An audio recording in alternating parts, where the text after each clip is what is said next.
In Matthew 16, Jesus chastised the Pharisees who could interpret the appearance of the sky but failed to interpret the signs of the time in which they lived. Who are the Pharisees of our day? This strong hold of sort of whiteness and white identity and pristineness is really part of what keeps us from making progress. We need to do better. The church, rich in theological scholarship, has lingered in academic sanctuaries and ivory towers, failing to translate its lofty doctrines into a tangible and practical cultural apologetic. At the Worldview Youth Academy, we bridge this critical gap. Here, theological depth is not an end in itself, but a means to engage with contemporary cultural issues for the glory of God and the expansion of His kingdom. Our mission is to cultivate thinkers who can articulate and apply Christian truths within contemporary societal challenges. So embrace this call to worship God with all your heart, all your soul, and with all your mind. We will do better as this next generation tears down the idols of our modern culture and works to build a brighter future toward Christendom 2.0.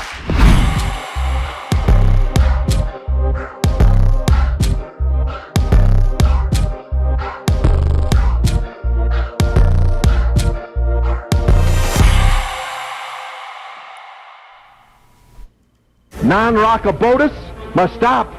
I don't want to rock the boat. I want to sink it. Are you going to bark all day, little doggy, or are you going to bite? We're being delusional. I love you, Jeff. Delusional, yeah. Delusional's okay in your worldview. I'm an animal. You don't chastise chickens for being delusional. You don't chastise pigs for being delusional. So you calling me delusional using your worldview is perfectly okay. It doesn't really hurt. She hung up on me. What? Desperate times call for faithful men and not for careful men. The careful men come later and write the biographies of the faithful men, lauding them for their courage. Go into all the world and make disciples. Not go into the world and make buddies. Not to make brosives. Right. Don't go into the world and make homies. Right. Disciples. I got a bit of a jiggle neck. That's a joke, Pastor. When we have the real message of truth, we cannot let somebody say they're speaking truth when they're not. Take an amazing journey to a place that will blow your mind and move your heart so you will never be the same again. The king's heart is a stream of water in the hand of the Lord. He turns it wherever he will. Every way of a man is right in his own eyes, but the Lord weighs the heart. To do righteousness and justice is more acceptable to the Lord than sacrifice. That's Proverbs 21, 1-3, y'all. Welcome back to another episode of Apologia Radio. Luke the Bear hosting today as Pastor Jeff. The adoption decree was just finalized for his twin baby girls, Nora and Piper. So he's at home celebrating with his family. It's very, very grateful to be there to witness that. It was a very cool and beautiful thing, and so he'll be talking a lot about that now that that's final.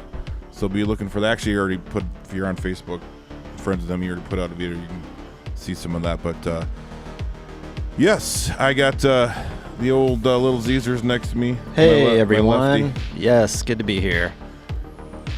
Director of Communications for End Abortion Now. That's me. We got DOC. You know what's weird? I was thinking, yeah, you know me. I knew you wouldn't be able to resist. I knew it. I couldn't. Usually the fall is slow for us. It's like about to ramp up. Yeah. It already has. I think that's just kind of the nature of the fight that we're fighting here right now at this time. True. Yeah. Jeff's going to be in Ohio next week, and then we're going to be in Louisiana. North Dakota coming up. North Dakota, both in September. Jeff and I will be in Germany in November. And Jeff will be at Bradley's thing in October. Yeah, it's October, I think, yeah. And then we got all these ballot issues we're fighting. We'll talk about that. We'll get to that stuff. But thanks for tuning in today. This show is brought to you by IronLayer.com. Look at we did it. We both did it. Yeah. That's what I'm talking about right there. Sun's out. Ion layers out. Doesn't sun's rhyme, out, ions out. It's hot. I don't know where it's like where you all live, but it's hot here. It does not. Oh, sweet. The train's coming. Yes. We turned the AC off because it's so loud, and now I'm already dripping with sweat, and now we got the old gospel train coming by. Yeah, you can't hear it, but we can. We can. Ionlayer.com. We love those guys. Jeff has done plenty of spiels on the NAD patches, but I won't waste any time there. But they're great. You can go to ionlayer.com, put apology in the coupon code, and get sweet discount. And they are partnering with us. So everything we do here, everything you see, you can thank Ionlayer for because they're helping us keep the lights on. And the code you put in for the discount. It's Apologia, right? Apologia, that's right. Wanted to make sure I include that because don't want to forget those small bennies.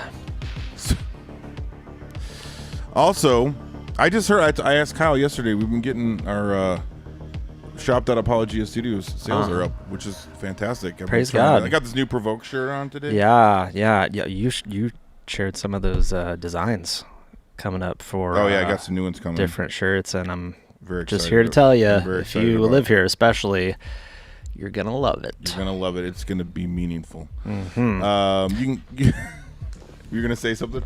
No. I thought, you can also go get some amazing coffee beans. Pre-sip. The best part of waking up. Yep. Pre-sip in your cup. We got all these sweet tracks. We actually just ordered this one in Spanish. No mas tu bebe.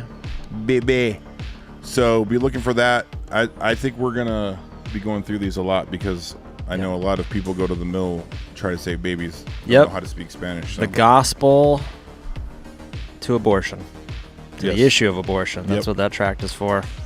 So we're very excited about that, those tracks. But let me just bring in my guest here. This beautiful bearded man, Davis Younts. Younts some of this. What's up, brother? You must have come up with that yourself. I did. Gentlemen, how we doing? Good, man. Doing great. Thanks for being here, man. Absolutely. I let the record show that Davis did not have a beard when I first met him.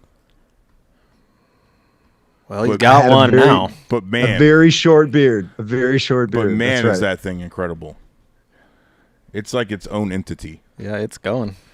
It's going, man. So we've had Davis on a lot. I'm privileged to work with him very closely with Stand With Warriors. And so we're going to kind of talk about a bunch of stuff today that kind of all tie together.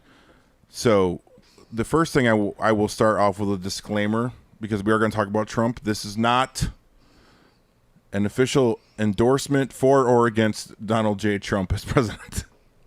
Let me repeat that. I am not telling you whether or not you should vote for Trump. We're going to talk about him and some of his policies and where we're at as a nation. But, I mean, I already saw people in a good place. So we'll just say that. I already saw people in the comments, like, they're saying they're struggling. They don't know what to do, how to vote. And I get asked a lot. Same. You know, who should I vote for? And my answer is always vote your conscience. I'm not going to sit down here and tell you who you should vote for because I don't want people voting for someone because I said I'm voting for that person. I want you to vote your conscience, and that's the truth. Now, if I'm being honest, I haven't made my mind up yet. So, but that's the part that I'm wrestling with in my own conscience is should I vote for Trump or not? Mm-hmm. Now, I'm going to tell you, do not vote for the other silly goose. Wow, that was very nice of you. You could have said something else. It was some Holy Spirit restraint right there. It's not just, to be clear, it's not just the silly goose. It's the entire platform, regime, the structure supporting the silly goose. Exactly.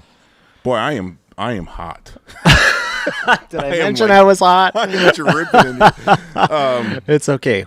We're rolling with it. So yeah, well, Davis, why don't you tell us what's going on? I know you're a busy man because you got some big cases, which we'll get into. But what's going on with you right now? And then we'll get into Trump. Yeah, absolutely. So as you know, Stand With Warriors is needed now more than ever. We started this during COVID, and it just continues. Things are ramping up. So we're working very closely with Brad Geary. He had the opportunity to be on the Sean Ryan show, which was fantastic. I got to be on there as well. So his case is moving forward. He's a Navy SEAL captain, a strong Christian brother, incredible testimony. And he is being persecuted by the Navy because he's not willing to go along with a lie.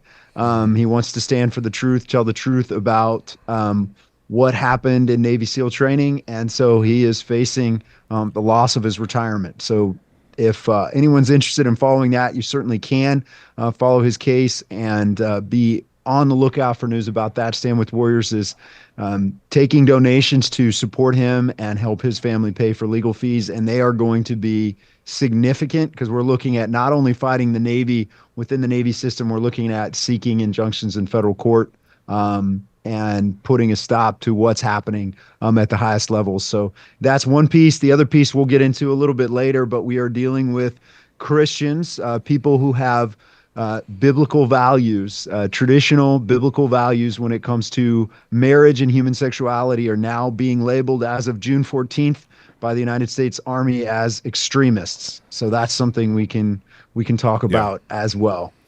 Yeah, it's wow, what a bombshell that was. I don't even know how to respond. I'm going to need a minute. Yeah.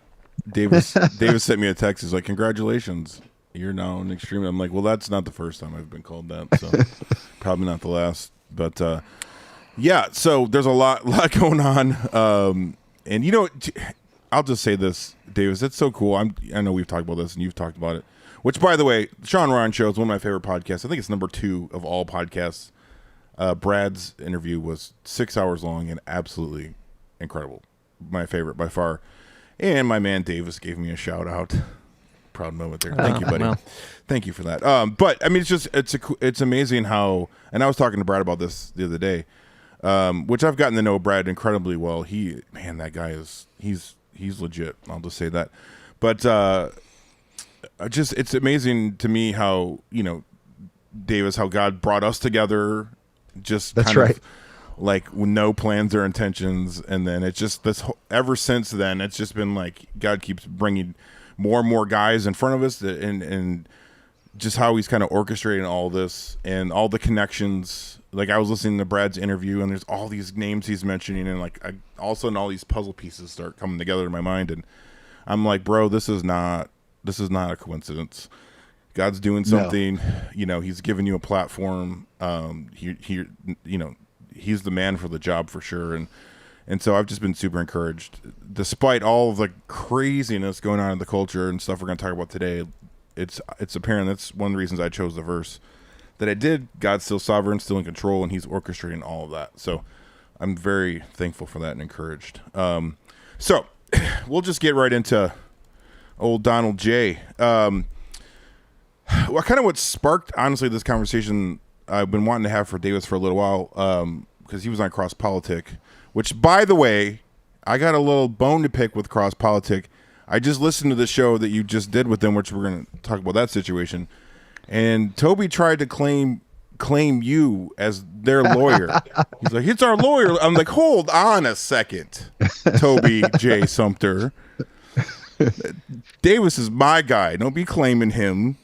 But it's my bone. I'll have to reach out to him. But anyways, you had been on there probably about 2 months ago, I'm guessing now. You were talking about the Constitution, and you know, I think they had just asked you, like, is the Constitution dead? And actually it was Mims messaged me, and he was like, you need to have Davis on to talk about this. And so I went and listened to it, and I was like, oh, that's actually a really great conversation. Because this is a debate going on right now, right? Amongst conservatives, amongst Republicans. Is the Constitution functionally defunct, I suppose, if you will. So I'd really be curious to dive into that. Yeah, and so, man, I'm trying to keep it like organized because we could go all over the place, and this is going to tie into our ballot initiatives, right? Okay. And so we'll start with the Don, right? So, Don. Here's the thing that, you know, I have it. We'll start here. I just saw Jeff shared it yesterday. He just released the RNC platform, right? And nowhere on there is the mention of abortion. Right, it's gone. Which obviously we have major issues with. Major. Here's what's killing me, and I think I know what's happening, but the Republicans, they're like completely ignoring the conversation. Yeah. And they're ignoring it because they want to get reelected. Mm-hmm. They're like, if we just ignore it, don't talk about it, then maybe we can get some of these middle ground liberals to vote for us, and they're just scared of losing the election. But then we have the left side, they're going all in. We got the ballot initiatives and all that. I mean, they're all in, and they're full steam ahead. And then we just got all these Republicans just acting like it's not happening. It's super frustrating. So let's just start there. It is the principal issue of their platform that they're running on, and they're proud of it.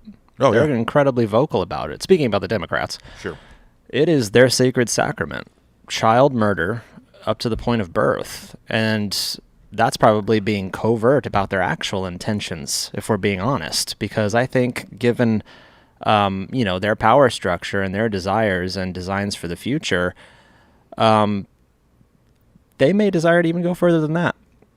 For sure. I think the only thing holding them back right now is the restraining hand of God upon their wickedness, and the fact that they don't have enough power to accomplish carry that out right now.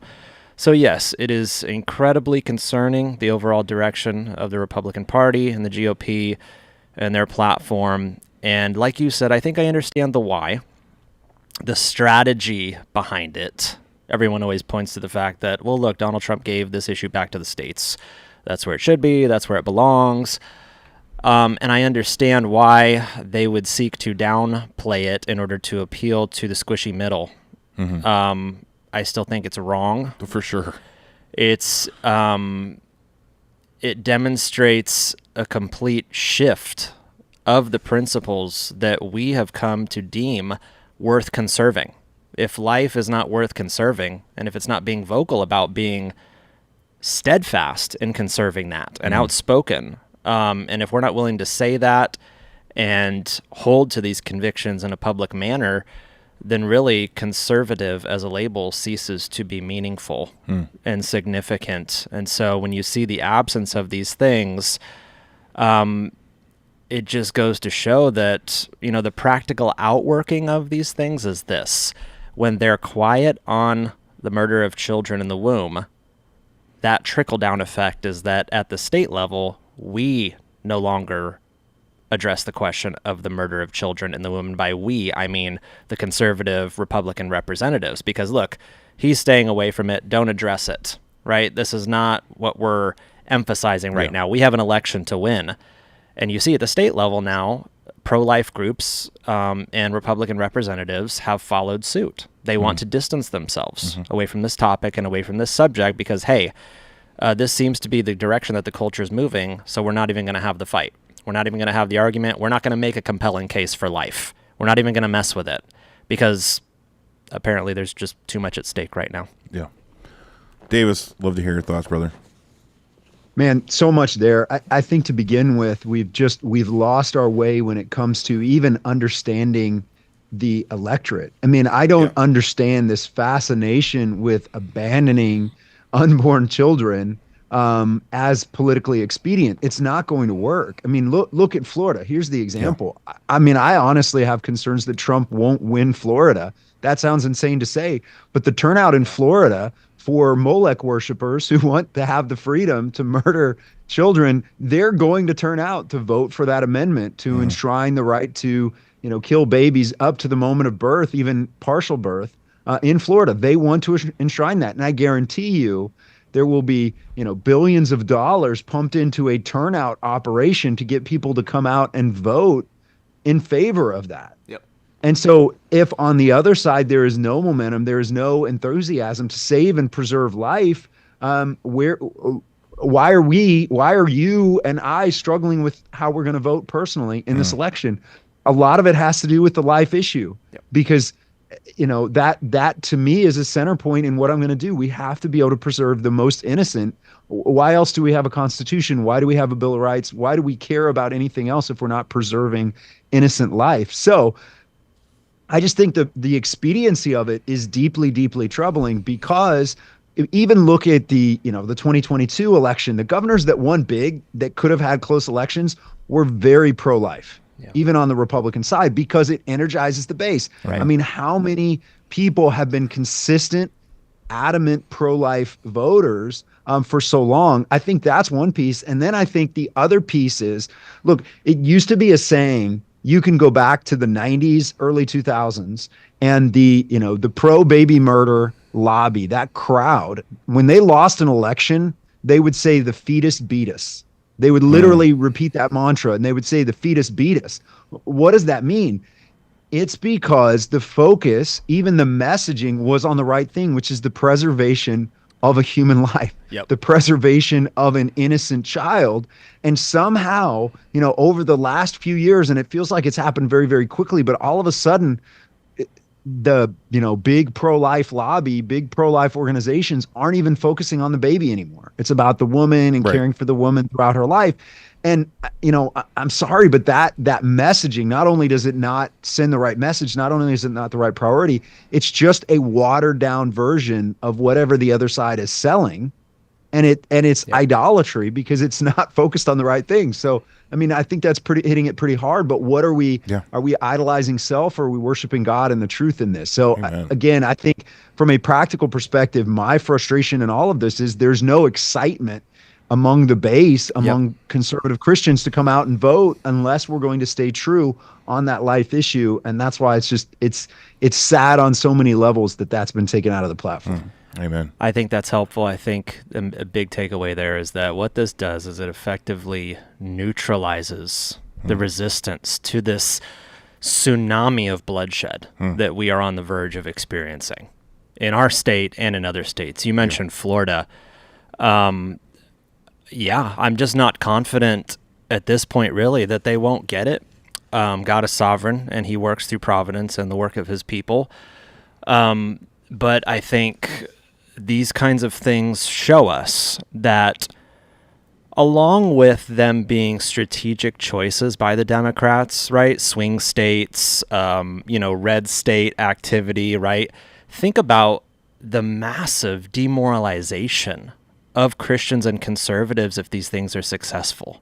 In a bastion of liberty like Florida, to put abortion rights on the ballot up to birth, that is a massive blow to the morale of conservatives and Republicans. If we can't win on life there, in this red haven sanctuary, if you will, where all these people moved to during COVID because it was a bastion of liberty, like if we can't win there, and I think the pro-aborts are strategic in choosing these places because it's a demoralization campaign alongside of being everything else that it is.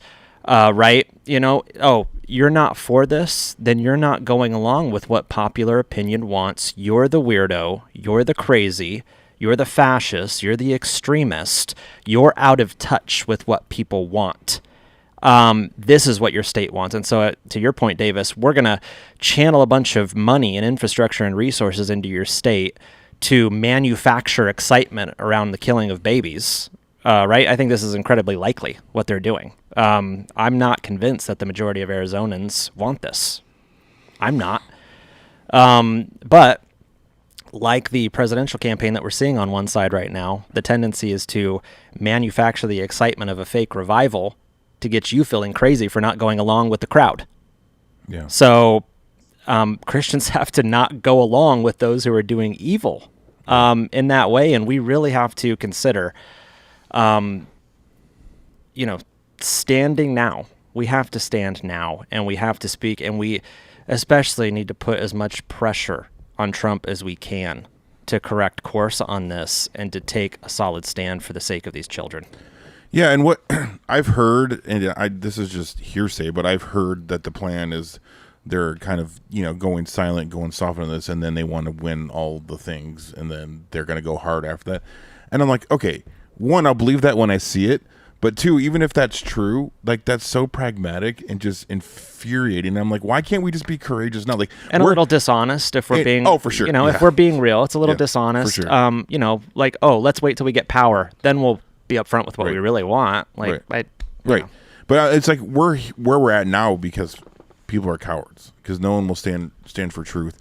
And we've watched that this year in our own state with the pro-life industry here in Arizona just wussing out on stuff and not being courageous, And they were influenced by Trump. Yeah, if exactly. we're honest. For sure, yeah. And, we're fighting the ballot initiative here, and we could talk more about that, but, we see the pro-life industry here in Arizona, like, they're literally not putting a dime into it, and they've already accepted the fact it's going to get voted in, and then they want to put all their money into fighting on the backside. And I'm like, what is happening here? Yeah. But that's what we're up against. And you're right. It starts at the top. That's the platform. Carrie Lake folded like a lawn chair on that. And yep. So I don't want to ramble here, but you mentioned the Constitution, right? I mean, the Constitution, the 14th Amendment. We know why we have it, because there was a certain group of people being dehumanized at one point in history. Yeah, that's right. And we have another category of persons that have been dehumanized for 5 decades now, at the very least, and continue to be dehumanized. And so if we can't guarantee equal protection under the law for all human beings from the moment of fertilization, if we can't even affirm that, we're in big trouble. The drift is real. Yeah. Davis, did you want to add anything? Yeah, I just want to say, I think too, what we have to remember when we're silent on this, when we compromise on abortion, we know based on scripture, based on our conviction, abortion is murder. This is the taking of an innocent human life. And so if there are so-called pro-life groups that are compromising on that are weak on that are talking about the mother and not talking about the murder of a child and protecting mothers who conspire to commit a murder, that hypocrisy is apparent. I mean, that's part of the problem. I think it has a negative impact on our testimony because we look like hypocrites when that occurs. Christians look like hypocrites because how are we any different than the other side or the secular world? Because it looks like we're just using that issue then to gain power, but we really don't care about the baby. Yeah. Right? We really don't care about that innocent life. So the other thing I will say is when we're silent, we send such powerful messages through our silence. It's the same thing that happens in the church. We look at a church that remains silent on something that's a critical cultural issue that's happening around us. And what does that message send? That message sends either we're not serious or we don't care about that issue or that sin just isn't that big of a deal because we're going to remain silent on it. And the world looks in, or even people sitting, our children, teenagers sitting in the pews of our churches see that. They see that silence and they see us as hypocrites because we're not willing to push back and fight against murder, against slaughter. And I just think that's so critical because if we compromise on this, if we're soft on this, if we're weak on this, we look exactly like the other side that's just doing this because they're power hungry. And quite frankly, from a worldly secular perspective, from a non-biblical perspective, sometimes some of their arguments sound more compelling the way they present them because Satan's the ultimate deceiver. So it does, tickle the ears to hear some of the things they will say about, freedom and it's a woman's body and all these things that are just horrific lies, but they sound good if they're not confronted with truth. Yeah. They sound reasonable to our human logic. Yeah. Excellent point. So, I mean, that brings us into the conversation then, is the Constitution dead? And I've heard men that I love and respect very much basically say the Constitution's dead. Every politician's a liar. It's like, okay, hold on. Let's back up here a little bit. We're not there yet. That's my position. And I understand I talk to Lautenschlager a lot, right? So I have a more optimistic view of the Constitution and the state of our nation than some Christians do. And I'm dying to hear your take on this and yours as well. But, I don't think we're there yet. I think the reason we're not there yet is because we have guns. And I don't want to rabbit trail too much. But it's the truth. Like if we didn't have the right to bear arms, it'd be a different conversation right now. And I really think that's what's holding everything together. I think our the founding fathers had a lot of fantastic foresight in putting things together. But I mean, going back to the ballot initiative, because this is part of this conversation, a lot of people don't realize what these initiatives are doing are attempting to undermine the democratic process. And I know we're in the name of democracy. In the name of democracy. And I know we're a constitutional republic, but they're trying to undermine that process. How do we bypass the rule of law? Exactly. And so people don't understand that. They're just like, oh, it's just another ballot initiative. And it's like, you don't understand. This is actually undermining how our entire process was established. And so I know they already passed it in Ohio. I talked to my cousin a couple weeks ago who lives in Ohio, and they were furious over it. They're Christians, and they were just furious over that. And we're fighting here. It's basically like our church and a handful of other people, which is, again, just so frustrating that have been fighting this. So for example, here in Arizona, they needed 340 or 320,000. 320,000. Yep, signatures. They had 850,000, I think. Supposedly. So we literally combed through every single one of those signatures. I mean, we got video of these guys cheating, like they're like, lying. We combed through everyone. Got so many of them thrown out, or should have got so many of them thrown out because they were not done how they were supposed to have been done. There's all kinds of stuff, and we had a lawyer that was representing this, and they literally backed out at the last second because they were scared, scared of the left. They were scared of losing their job. Yeah, and we're still actually we're waiting because I think everything's due tomorrow, right? If I remember correctly, somebody's doing an amicus brief. Anyways, right. So we're waiting because it got ruled against in the lower court, so it's up to Arizona Supreme Court. So hopefully next week we'll hear on that, and there's still a chance it might be ruled in our favor. But the point is, again, it's undermining the process. People aren't being courageous. They're not standing up for truth. And so take it. Real quick, I'm sure Davis wants to jump on this like a glass of milk in a snowstorm, or whatever the expression is, I guess. Never heard that one. He wants to be like white on rice, That's what I mean.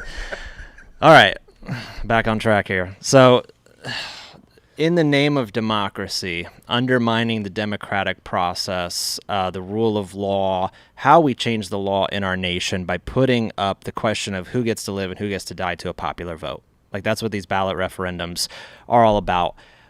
So I'll just say this. One of the things that you just pointed out, Luke, is the downfall of pure democracy, and that is mob rule. Yep. So when the mob is in charge, when vox populi, vox dei, right? When the voice of the people is the voice of God, those who do maintain an office, who are office bearers, are put in a place where they are put in fear of the mob, in fear of the people. And when they're in fear of the people, in fear of the mob, and I'm not talking about a righteous kind of fear like we should put in the hearts of our legislators because of our values and the fact that they need to stand on moral principles and so on and so forth. When it's exercised justly and rightly, that's a good thing. And that it really is the point. We are not a nation of moral people. We are an immoral people, largely. Sure. And so we cannot leave these kinds of questions up to an immoral population. This is the danger of this, really. Anyone who votes against human life ought to be kept as far away from the levers of power as humanly possible. Yeah. As humanly possible. You want that kind of an immoral, apostate culture far away from the ability to bypass the rule of law. And what I've noticed lately is that these, abortion access groups, people that are fighting to put this on the ballot, complain so much in the courts and in the appeal process about not receiving a fair and impartial hearing, right? They use these terms, impartial, democracy, so on and so forth. But they just don't recognize how hypocritical they're being, because impartiality applies fair and equal treatment under the law for everybody. So they're willing to shout that from the rooftops while denying preborn children fair and impartial treatment under the law as persons, right? And that's really what this mob rule descends into. So does that mean that things like the Constitution are dead? I don't think so, but I would love to hear Davis bring us into that conversation a little more. Take it away. Man, so much there. I think it's important that we kind of take a step back and recognize when we start talking about the Constitution, whether or not it's dead, we do have to take a moment and just dispel sort of a worship of the Constitution, right? So there are conservatives, they call themselves strict constructionists or otherwise, that all have almost like those folks that are KJV only, right? The KJV version is the only inspired word of God, right? They have that sort of worship of the Constitution as if the Constitution itself, the written document, was somehow inspired by God or perfect. And it's not. It's far from that. And in fact, we fought a bloody civil war that in part was a debate about some provisions of the Constitution and what it really meant, and whether or not states could, voluntarily leave a union they voluntarily entered. So I say all of that to say I am a constitutional lawyer. I'm a constitutional scholar. I love the Constitution, but we cannot worship it as this perfect document. What is perfect, I think, about our Constitution is the fact that it is founded on the Word of God, and the founding fathers, imperfect human beings, were at least seeking biblical inspiration for what they were doing. There's so much of the handprint of God in the Constitution itself, and it was only possible, the American Revolution was only possible because of the Great Awakening and revival, right? So I say all of that as backdrop to say the Constitution isn't dead. The people are dead. The people are dead. The hearts of the people are dead. And we need a revival because the Constitution is not a infallible document. The system that it's there is the best that has been created in human history for human flourishing after the fall when we start looking at that. But it's the hearts of the people that are dead. It's us that are dead, that are degenerate, that are not worthy of the Constitution. And for the most part, far too many people in our government see the Constitution as an obstacle to either power or accomplishing what they want to do. And so they want to either give just, passing homage to the Constitution and move on, or just ignore it altogether. So that's where we have to be careful. I don't think we can be just, purely strict constructionists and say the Constitution is this infallible document. That's right in a lot of respects, but we have to be careful how far we go. So I don't think it's dead, but the people are dead. Man, that's a helpful way of thinking about it. Yeah. That was really helpful. Yeah. I appreciate that, because the founders were brilliant in that I think they understood better than anybody that what is the Constitution? It's a standard outside of yourself. Right, it's a higher law, because fallen man left to his own debased passions will destroy himself and others. And so inherent within the view of the founders' worldviews was definitely, I don't see how you can escape this, a recognition of the human sinfulness of man. Thus, thus the division of power, and all of those things, right? You cannot place all of this power within one centralized entity, which is what we are increasingly seeing more and more of in our day, is a totalitarian state that gobbles up all of its smaller parts and assimilates them into itself to have centralized power, right? But in the name of democracy. So as long as the people vote for dictatorship and totalitarianism, then it's okay. Not the case. Well, yeah, and I mean that goes back to the fact that we're not a true democracy. We're a constitutional republic. Lex Rex, the law is king, and that's what we're getting away from. That's what the ballot initiatives are trying to do, right? Then become you're the standard. The people. You decide. There's no standard outside of yourself. You decide. I mean, a la Genesis 3, right? You determine for yourself between good and evil, apart from a standard outside of yourself, which the Constitution is that, but as you pointed out, it's not infallible. The Word of God is above that as the infallible standard. So, and in every case, we point to the higher law. Yeah, and I appreciate what you were saying there, Davis. I just dropped my charging cable. Hopefully my thing doesn't die. Because, and I think you would agree with this, I mean, I was raised, in the church, but under this understanding that it's all about who's president, and that's what's going to change things. And you put all of our hope in the government, and especially higher ups, like they're the Messiah, like they're going to fix things. And you're like, no, it's actually people need Jesus, right? Which is spiritual transformation. But that's post millennialism. It's right, and that's what we are constantly saying is it starts with the individual. And I've talked about this quite a bit, but honestly, if we want real change, like it's not going to be who we vote for president. It starts in our houses. It starts with our dads being good dads and leading their families. And it starts with the self-government, then the family, the church, and then the civil. But we get too focused on the big picture and lose sight of what's right in front of us. And if we want real change, it's got to start in our own houses. And if it doesn't start there, then it's just we're chasing this all in vain at that point. Mm-hmm.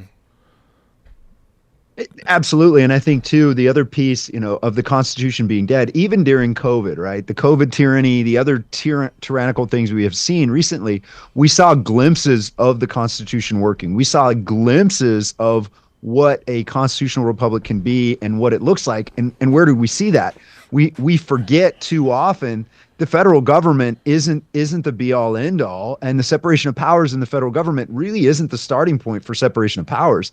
Separation of powers isn't just at that level. It's also at the state level. It's also at the county level, right? So we realize there are these lesser magistrates. There's things like county sheriffs that are sometimes the bulwark of the first level of pushing back against federal tyranny, state tyranny, and otherwise.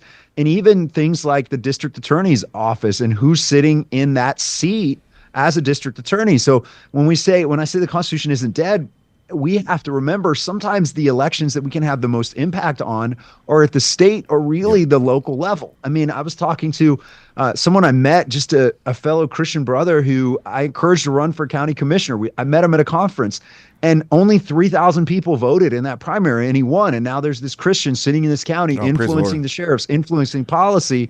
And it was just, he was just a regular guy, never been involved in politics, but he's like, I kind of feel like I need to do this. But I just say that, look at that difference. I ask anybody, do you know who your district attorney is? What's the name of the district attorney in your county?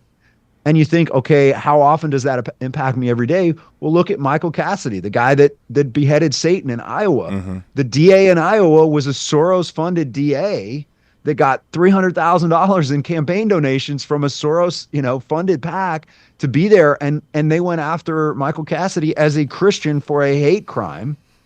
And yet, how many Christians even cared or paid attention to that district attorney's race? So absolutely, I would encourage everyone to vote your conscience, be consistent in it. Think of, unfortunately for the presidential election, we're looking at the lesser of two evils. I think that's probably the analysis that will cause me to vote prayerfully and sadly with a lot of remorse, I think, in what we are called to do. But we have to look at the local elections and how much that impacts, and what you guys did trying to fight the ballot initiative in Arizona. Those are things we have to do because, a family, a church, a community getting together, talking, walking through these things, bringing biblical principles to the ballot box can have a huge impact locally. I mean, why did Obama become so interested in Soros, funded DAs and electing DAs? Because they saw that's an easy way.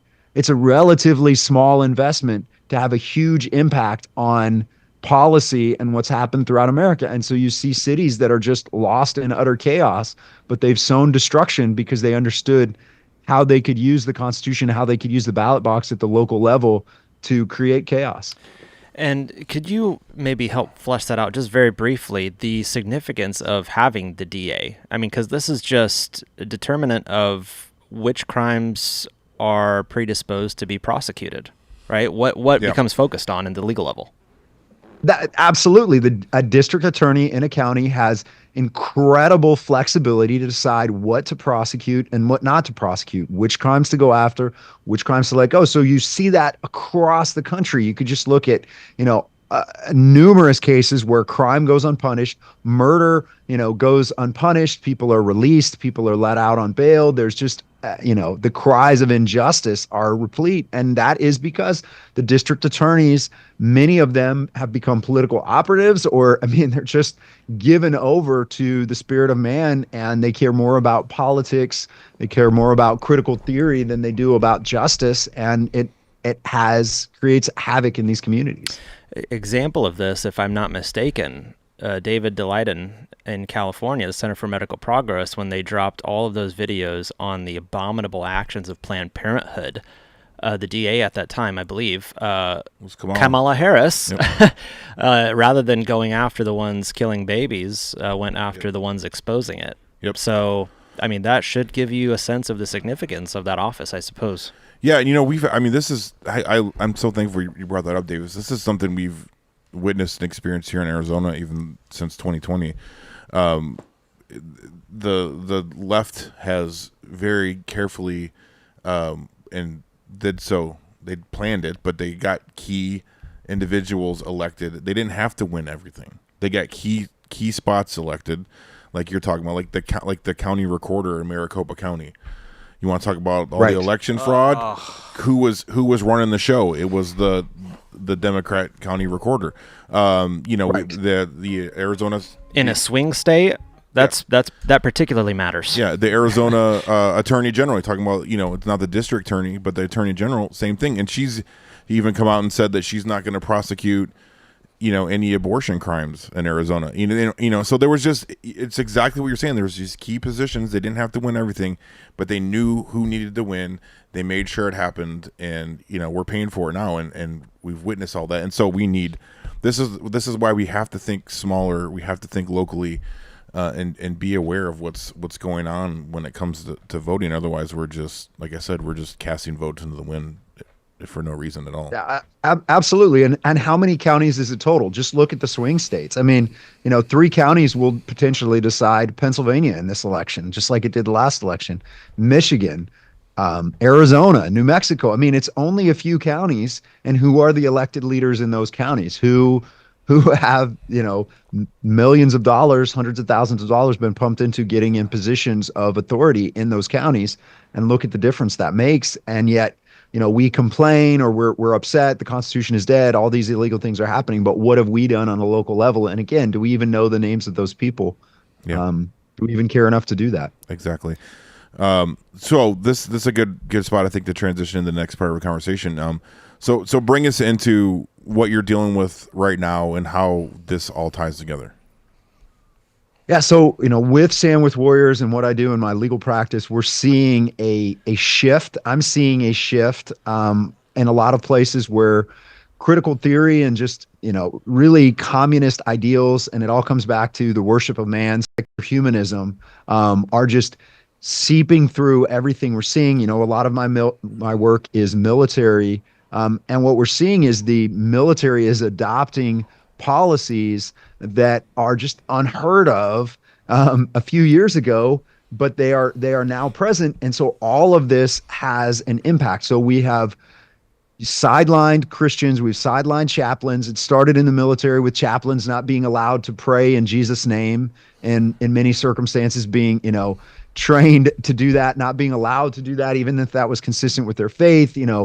Strong Christian biblical chaplains being forced to perform same-sex weddings or getting in trouble for it. So all that pressure came in, and you had this campaign in the military, and now it's turned to the point where about a month ago you had training slides leaked that were labeling pro-life organizations, Christian organizations, as extremist groups. Right? These are examples of extremist groups you should stay away from, just run-of-the-mill, bland pro-life organizations. And that's on the heels of this June 14th policy that we talked about. So June 14th of 2024, the Army issued an update, a policy memo on anti-extremism and defining extremism in the Army. Why do we care about that? One of the things they include in there is a statement defining examples, ideas of what an extremist group is or extremist activity is. So, for example, they label an extremist group as any organization that's advocating against or advocating for discrimination against LGBTQ individuals. That really is defined as anyone who would say marriage should be between a man and a woman, and we should not legalize, we should not state sanction gay marriage. Well, if I advocate against that, if I advocate for marriage between being a man and a woman, that be the law of the land, then I am an extremist. Here's what gets very interesting. The church I go to, the church you gentlemen are a part of, that message is preached from the pulpit, right? Mm-hmm. This is God's plan for the family. This is God's plan for human sexuality. Well, that teaching, that preaching would be labeled as discriminatory, would be labeled as advocating for discrimination.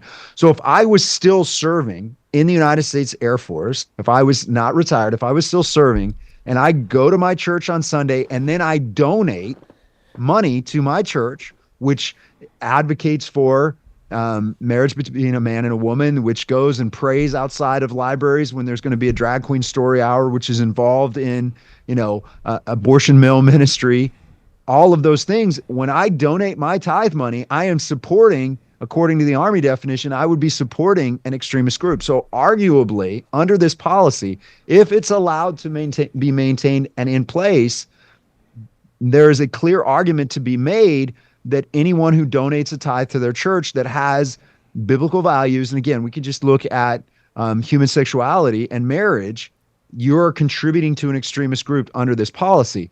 And that may sound conspiratorial, that may sound extreme, but right now in Idaho, Stand With Warriors is representing a major in Idaho who was fired from his position in the Idaho National Guard simply because of statements he made in a private capacity. He's a guardsman. He's only in uniform 1 week in a month, 2 weeks in the summer. He was in a private citizen capacity running for office a year before he got hired into a leadership position in the Idaho Guard. And he was fired from that position in 6 days after someone complained about things he had said in a private capacity as a private citizen while running for office that were consistent with biblical views of marriage and human sexuality. He was literally removed from his position after 5 days because someone complained about things he'd said before he got into that job, and they made that person sad. Those were discriminatory.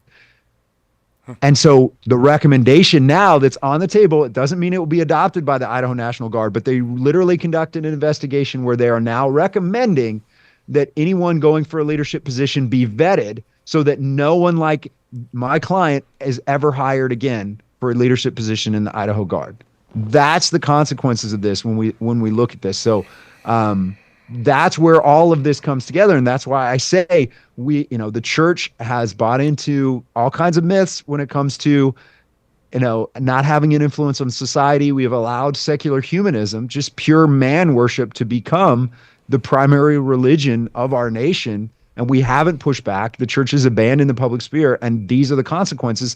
And you're literally at a point where Christians can be labeled as extremists. No one even bats an eye. No one even thinks about, at the Pentagon, even thinks about what that means for just people who attend a Bible teaching church. And now the consequences are apparent.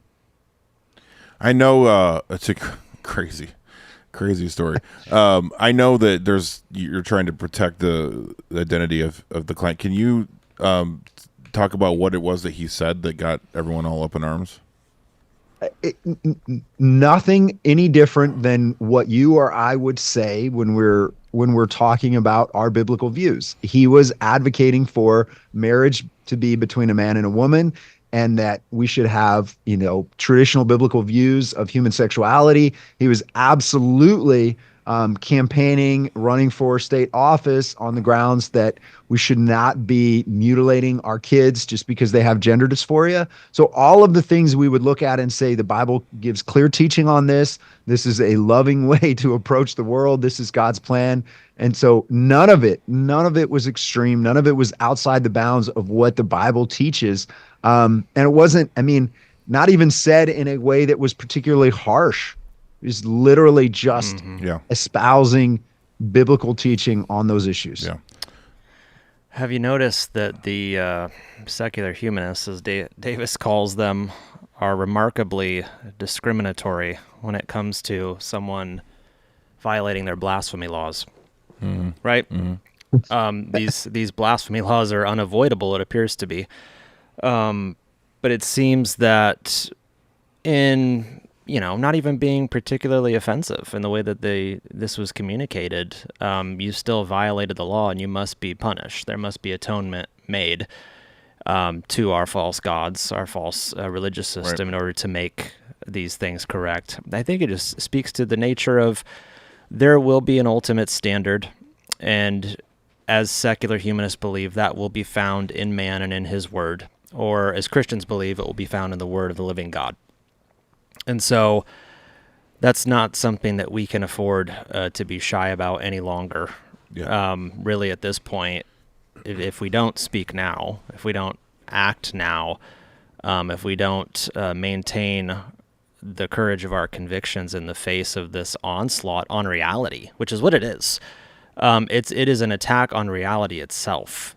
To say that you can't discriminate against this person for their sexual proclivity is like saying, you must bow the knee to our lie that there is no such thing as gravity.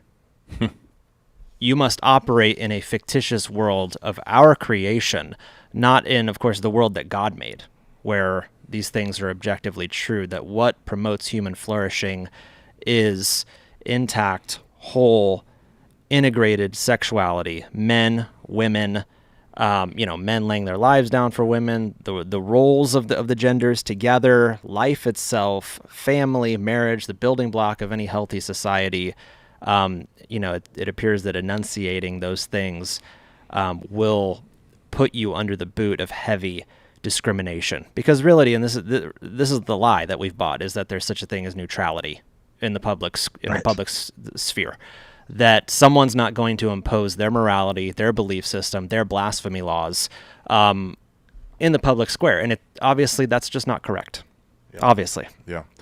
Well, and we'll end on this point here. I just want to make the point to demonstrate why what Davis is doing with Stand With Warriors is so important.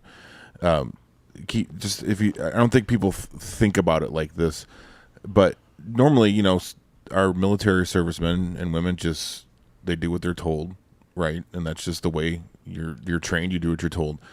And here, this started with a bunch of SEALs that said, this is not okay. Because they took an oath to a constitution that wasn't dead. Exactly right. It's an unlawful order. They said they make the oath to the Constitution, not to their superior officers, right? Not to the whoever is coming down, supposedly Biden, but who knows if he was even awake. But the point is, that's not who they swore their oath to. It's to the Constitution. And they are like the last bastion of defense for us, right? Because just think about this. Here you have the Army trying to tell their servicemen and women that these guys are extremists. Do you understand what that means? That means that they're trying to prepare them to say, these are the guys that are actually the problem that you need to be able to fight against. It's these Christian groups. It's these, white Christian nationalists, extremists, whatever.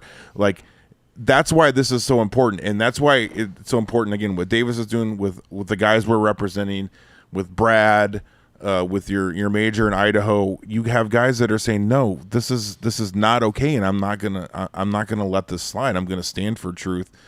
And so, anyways, I just wanted to mention that. And Davis, I'd love to hear your take on that.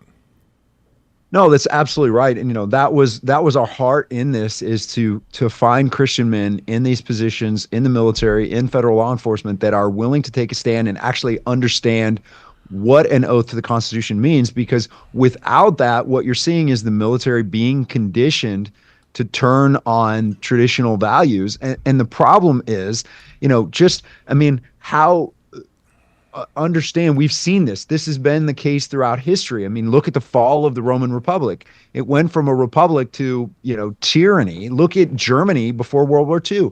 All of the military, if you were going to stay in the military, you had to swear an oath to Hitler. You had to swear an oath to Adolf Hitler. Why? Because that became, there were German generals and others who literally defended their war crimes by saying, well, I was just following an order and I took an oath to Hitler and I couldn't go back on my word, right? We look back on that, we realize how absurd that is, but that's what's unique about our oath in the United States military to the Constitution. Unique in world history that's the oath that was made, but it's so important. So as a Christian, you understand it's an oath to the Constitution. It's an oath to the principles of what our nation is about, which is why, so many people were convicted over COVID, because the executive branch was ignoring the law, and that created a constitutional crisis. So that's what we're really looking at here, is we're looking at finding ways to get the right people like Captain Geary, who we can support when they're taking a stand for truth and for the Constitution, and tell their stories. In doing that, we share the gospel. Regardless of the outcome, we have the opportunity to share the gospel, where we're taking a stand for truth. And we're hoping the whole idea behind Stand With Warriors is inspiring other people within the military and throughout society to be bold in their faith, to be bold in talking about their faith, and to hopefully see revival within the military spread throughout all of society. That's what's on our heart. Yeah, and this just goes to one of my favorite verses in Proverbs, where there's no prophetic vision, the people cast off restraint. And that's what we're witnessing, right? There's been no prophetic vision starting in the pulpits. It starts in the pulpits. Again, self-government, church, or family, then church, right? Like it starts in the individual, but it has to start in the pulpits. There's been no prophetic vision. And that's what's been so encouraging to me about the guys that Davis has been representing. I mean, I sat in that room with them, and they said, one of them literally said, I'm willing to have my career martyred in order to stand for the Constitution. That's incredible. And we need more men, not just in the military, more men in general. But anyways, I'm rambling now. So anything else you want to add, Davis, and then we'll get out of here in a second. And we are going to have an after show, so you can stick around. Davis is going to be around for a little bit for all our all access subscribers. But Davis, do you want to add anything else? I just want to say, don't be discouraged by any of this. Again, we wouldn't have the nation that we have if it wasn't for revival at the Great Awakening. The American Revolution started in churches. We can get there again. We have to be faithful. God has a plan, so that's where we get optimistic, right? But be engaged at the local level, and it really can make a difference. So where can people go to help support the work you're doing? StandWithWarriors.org is the best place to start. So StandWithWarriors.org. There's information about what we're doing. There's information about Geary's case, and just keep on the lookout for that.